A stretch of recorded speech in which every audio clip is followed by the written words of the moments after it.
नमस्कार। पहले अध्याय में आपका स्वागत करते हैं नेपाली शब्दकोश के।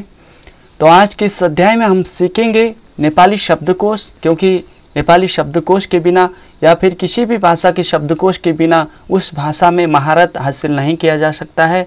पहले शब्दों को सीखना पड़ता है, उनके अर्थों को जानना पड़ता है, फिर भाषा में हम आगे बढ़ते जाएंगे। अब से हम प्रत्येक दिन आपको नेपाली शब्दकोश सिखाएंगे कि नेपाली शब्दों का अर्थ आपको बताएंगे। अगर आप सीखना चाहते हैं तो बने रहे इस वीडियो के साथ में। तो अब हम लगातार यही करेंगे और फिर इसके बाद में जब नेपाली शब्दकोश कंप्लीट हो जाएगा, उसके बाद में हम शब्दों का वाक्यों में प्रयोग सीखेंगे। फिर उसके बाद में हम विभिन्न प्रकार के नए नए शब्द के साथ में और नए नए अध्याय के साथ में हम आगे बढ़ते जाएंगे। तो चलिए शुरू करते हैं आज के नेपाली शब्दकोश का पहला अध्याय। आज के इस अध्याय में हमने अ से शुरू होने वाले शब्दों को शामिल किया है और आगे आने वाले अध्याय में भी अ से शुरू होने वाले शब्द जो भी जितने भी नेपाली में अ से शुरू होते हैं उन शब्दों को हम आपको सिखाकर कंप्लीट करेंगे। तो चलिए शुरू करते हैं सीखना। नेपाली शब्द इस ओर है और हिंदी शब्द में अर्थ इस ओर है। तो पहला है अंगार। अंगार दाउरा बलेरा कोयला बनेरा निभेको तर खरानी ना बनेको कालो वस्तु। इससे नेपाली में इस प्रकार से कहेंगे। तो हिंदी में इसका अर्थ है कि कोयला, लकड़ी जलकर काला हुआ लेकिन राख में न बदली हुई काली ठोस वस्तु, इसे ही नेपाली में अंगार कहते हैं। दूसरा है अचेट्नु। कसैमाथि दबाव दिनु, वशमा ल्याउनु, कुनै लचिलो वस्तुलाई थिच्नु, ठेल्नु। अर्थात दबाना, किसी के ऊपर दबाव डालना, वश में करना, लचीले वस्तु पर दबाव देना, धक्का देना, इसे अचेट्नु बोलते हैं नेपाली में। तो समझना, स्वीकार, उपेक्षा, आश्चर्य, प्रसन्नता, पीडा आदि भाव जनाउने र वाक्यका अघिल्तिर आउने शब्द। अर्थात किसी को याद करते समय बोलते हैं, स्वीकार करते समय बोलते हैं, उपेक्षा, आश्चर्य, प्रसन्नता और पीड़ा आदि भाव को प्रकट करने के साथ वाक्य के पहले आने वाला शब्द नेपाली में है। अंगालो, स्नेह, प्रेम, आत्मीयता आदि भाव को प्रकट करने के लिए एक दूसरे को बाहों में भरना। इसे आप बाहों में भरना या फिर अंकमाल करना भी कह सकते हैं। अंगालो हाल्नु, स्नेह या आत्मीयता को प्रकट करने के लिए किसी को दोनों हाथों से अपनी छाती में भींचना या फिर दबाना। अंजुली, दोनों हाथों को हथेली को आपस में जोड़कर जल भरने के लिए बनाया गया गड्ढा अंजलि। अर्थात जैसे हम जल पीने के लिए या फिर किसी और प्रयोजन के लिए सूर्य को चढ़ाने के लिए हाथ में दोनों हाथों को कसकर उसमें जल भरते हैं, उसे नेपाली में अंजुली बोलते हैं। इसी प्रकार का दूसरा शब्द है अंजुली दिनु। अर्थात मृत्यु संस्कार अंतर्गत मरे हुए व्यक्ति को याद में अंजलि में जल भरकर उसे श्रद्धांजलि देना। अंधेरा, इसका अर्थ होता है अंधेरा या फिर अंधकार जहाँ प्रकाश ना हो, इसे अंधेरा बोलते हैं।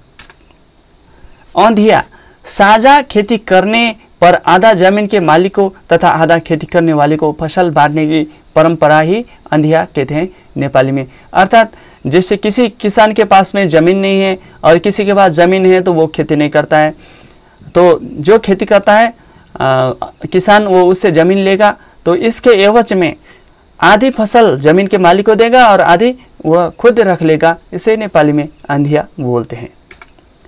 तो चलिए, अंधेरो, प्रकाश का अभाव, उजाला न होने की अवस्था, जहाँ अंधेरा अंधकार है उसे अंधेरो बोलते हैं।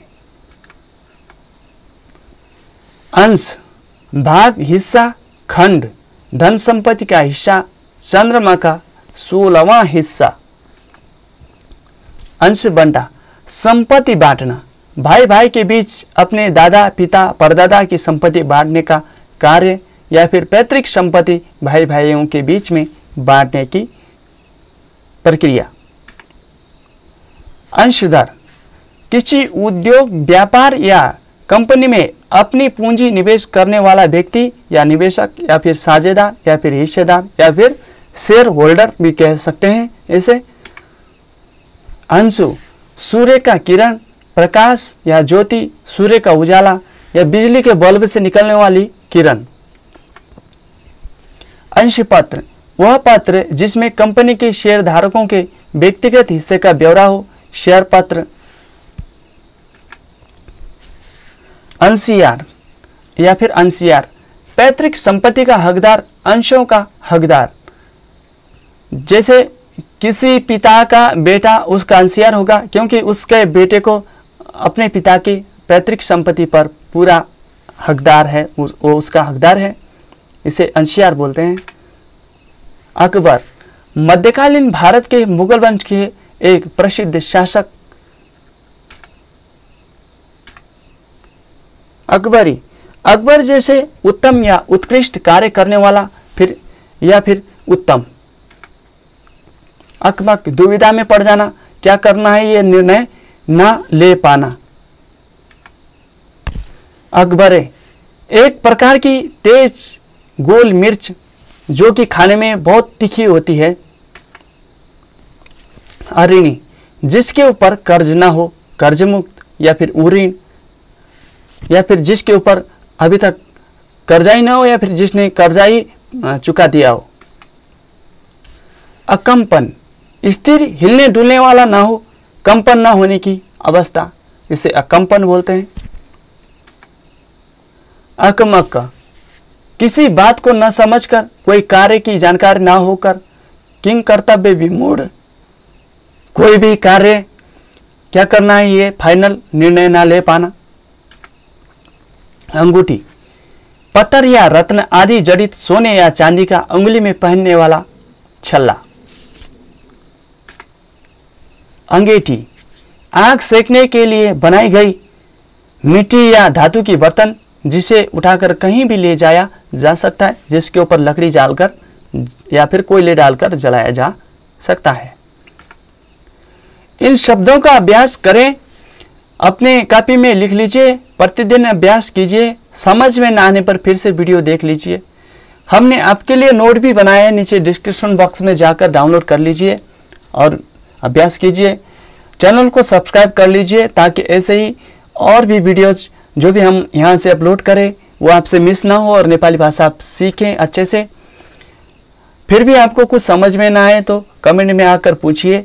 एक बार नहीं 10 बार पूछिए, 10 बार नहीं 100 बार, 100 बार नहीं 1000 बार पूछिए। फिर भी हम आपके प्रश्नों का जवाब देने के लिए तत्पर हैं और हम आपके प्रश्नों का जवाब देंगे।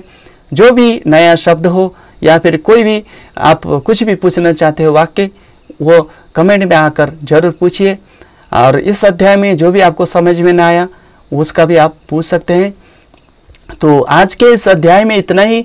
आपको यह अध्याय पसंद आए तो लाइक करें, शेयर करें ताकि और दूसरे लोग भी नेपाली भाषा सीखें, उनका भी हेल्प हो जाए जो भी नेपाली भाषा सीखना चाहते हैं। और लाइक ज़रूर करना, इससे हमारा हौसला बढ़ता है। कमेंट में आकर जो भी प्रश्न है वो आप लिख लीजिए। आपसे मैं एक क्वेश्चन पूछता हूँ जाते जाते, अंधिया किसे कहते हैं, इसका जवाब नीचे कमेंट में ज़रूर रखना। फिर अगले वीडियो में आपसे मिलते हैं, तब तक इसी प्रकार से हमें प्यार देते रहिए। फिर मिलते हैं, नमस्ते, शुभ दिन।